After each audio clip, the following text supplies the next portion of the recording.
Ladies and gentlemen, welcome to CWBC News. I am your host, Christopher T. Whoa! Put that away, son. That's not appropriate. I would like to bring you a special report on good Muslims. Now, I know what you're thinking. The only good Muslim is a... Wait. These are our trade partners. Now, it's the time of the... Let me mispronounce it. The Hajj. And people are getting ready to go to Mecca. And in any given year, we could see up to 2.5 million people leaving all countries from anywhere across the world, wherever Islam is practiced, and going to Saudi Arabia. And Saudi Arabia has said, COVID is a thing, and if you aren't already here, you're not going. And good Muslim. Now, that doesn't mean that nobody is going. They have said that if you're already residing in Saudi Arabia and you apply and you're between the ages of 20 and 50 and you're in good health, you can apply to go. And they're expecting somewhere between 10,000 and 100,000 people to participate in the pilgrimage to Mecca this year. Now, that's nothing compared to the normal 2.5 million, but in 2020, this is the, it's not the pilgrimage that they deserve, but it's the pilgrimage that they're gonna get, because it's the pilgrimage that Saudi Arabia needs in order to continue being a country. Also, all the lockdowns are easing. It's the end of July, things are happening, and Russia and OPEC are talking about increasing their exports and the drilling and the supply and the barrels of oil for fuel consumption. And I gotta say, good Muslim.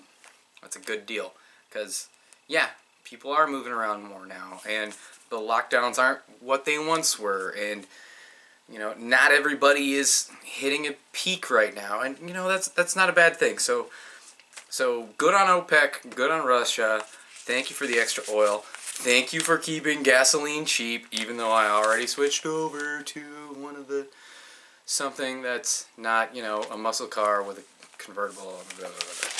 Anyway, cheap gas is good for everybody. Now, alright, the next two are kind of paired because they involve the same Islamic Republic. One of them's not great. One of them's warming my heart, I will say.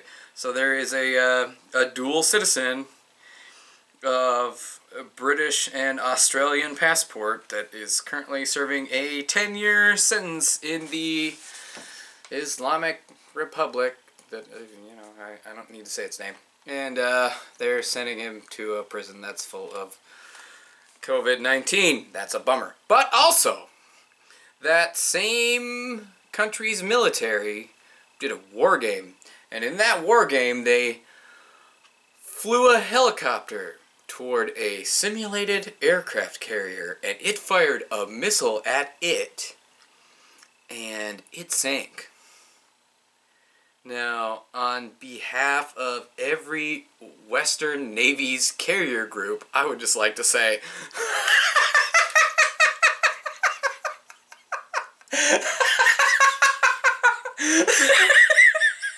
One helicopter and one missile!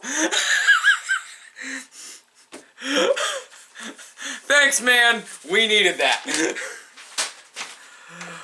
Also, good news from a Muslim-dominated country residing in northern Africa, Sudan. Not South Sudan, which is currently in an active civil war, but regular old Sudan. One might call it the North, but it doesn't call itself the North, so it's just Sudan. Now, Sudan has been easing back. It's been easing back on some of the hardline, you know, stuff. And, you know, a while back they stopped circumcising girls, we'll say. They stopped circumcising girls at birth a while back, which is good. That's good. That's good. It's a good thing. And now, not only are they going to get rid of laws that say if you stop being a Muslim, you go to jail, but they will also allow alcohol sales for non-Muslims inside of their country. And I'm sure that's not going to get abused on the sideline, because no one would ever do that, because this is a good Muslim thing to do. And good Muslims would not betray the trust of their government. Absolutely not. But the non-Muslims in Sudan, they can get drunk now. So, hey-o! Let's have a good time.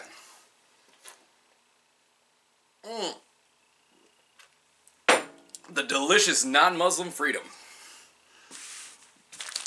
Wow! And now, for my final, not only just good, but excellent Muslim story that I want to share with you. So we need to start our tale 4 years ago, when a middle-aged man in, just double-checking my region here, just double-checking. I don't want to get the country wrong. Afghanistan. Yeah, we knew it was Afghanistan. We always knew it was Afghanistan. So, 4 years ago, a man, he had needs. He had needs for a second wife. And he also knew another man who also had needs for a second wife. And this man did a deal, maybe on the down low, maybe on the up high, to trade his 11-year-old daughter to this other guy, to be this other guy's second wife, so that this other guy would trade him someone of, let's say, equal value, similar age to him, to be his second wife. Everybody had a good time, because, I mean, it's been a joke. It's been a joke in the Western world for a long time. If there's grass on the field, play ball. Now, it's been a joke here. But in other places in the world, it seems like she gets her first growth spurt, give her the spurt. Now, I'm not saying that that's right or wrong. It's just, it's different cultures. There's a give and take. So, in my culture, it doesn't matter who you are, you can drink beer. It also doesn't matter who you are, you can empty a gigantic bottle of Navy rum. Oh yes, you can. But in some cultures you can't do that. Oh, no. But in that culture, grass on the field, play ball, first growth spurt, give her a spurt. So, daughter exchanged for maybe daughter, I don't know, don't have all the facts. This was reported by the New York Times, didn't get everything from it, not quite. Now, I don't have the New York Times right here, but it's quoted from the New York Times, so you know. It's the paper of record. So anyway, time goes by.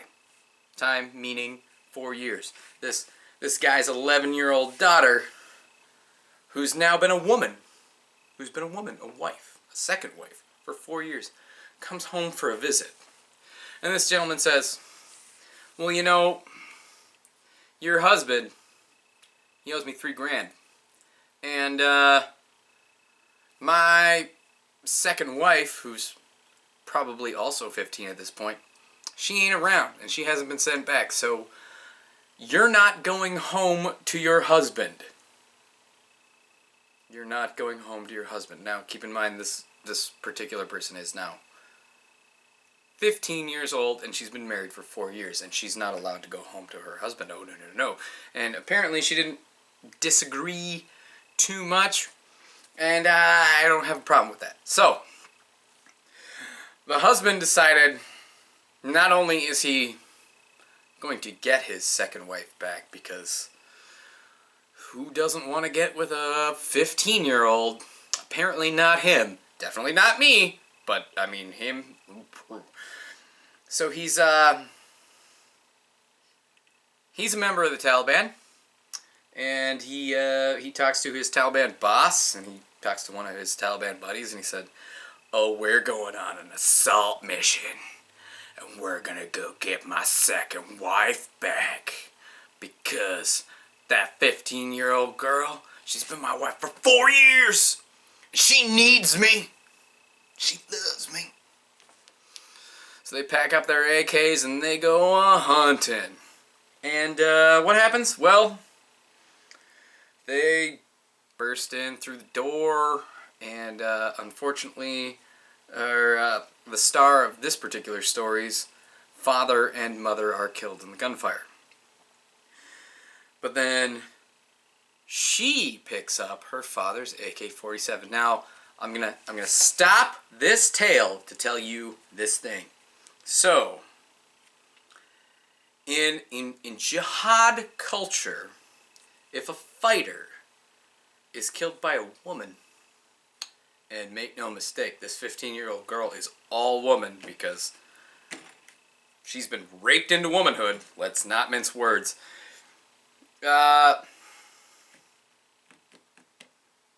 jihadi killed by a woman doesn't go to heaven, and he doesn't get 72 virgins. So,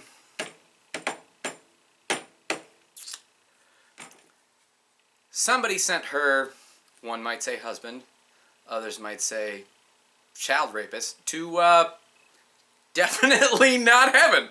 And while her father, who was also what I would call a child rapist,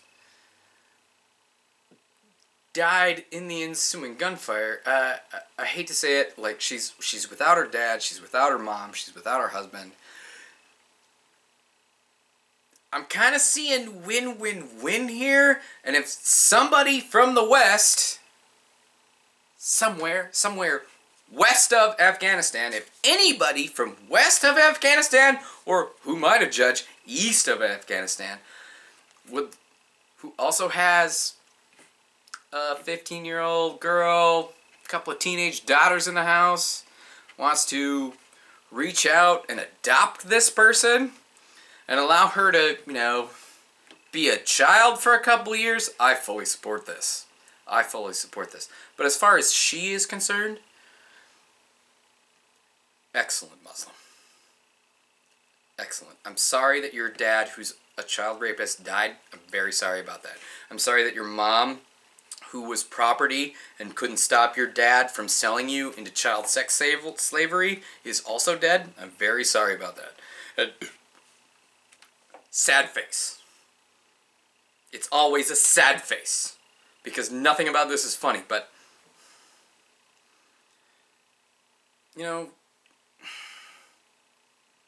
I would really very much like it if somebody would find a way to reach out to Malala, and Malala could reach out to you, and you could get to live life as a normal teenage girl. Maybe be a cheerleader, and then when the other people in the locker room are crying about how their boyfriend's not going to love them anymore because they gained a couple of pounds, then you can look them straight in the eye and be like, "You don't want them to love you!" Because, you've been loved, and it wasn't fun. I'm absolutely sure it wasn't fun, because there's nothing funny about this. That's all I've got. Those were some good Muslims and some excellent Muslims.